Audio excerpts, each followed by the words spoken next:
đâu quan trọng về dùng cho làm lời. Rồi, cuối cùng con HP NV con HP Pavilion x360 15. Xong con lớp dự phòng cái HP. Con này có bút này. Có bút không? Có bút, có xoay gập. Vừa bán cho ông bạn con này xong. Anh có bốc tem này. Bốc tem là cả tiền thôi. Không xem là về em phải đúng không? Không, anh cứ cầm về đi xong rồi mai à? ok thì mai em sáng mai em chạy qua em lấy nữa.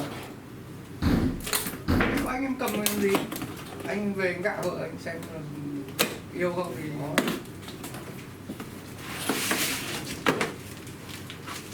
vợ anh mà yêu thì con kia mà dùng Có bút này, có tem HP này. con 5 triệu. Anh cho cái số tài khoản nó chuyển. Hương ơi, đọc số tài khoản. Ngân hàng gì đấy chị?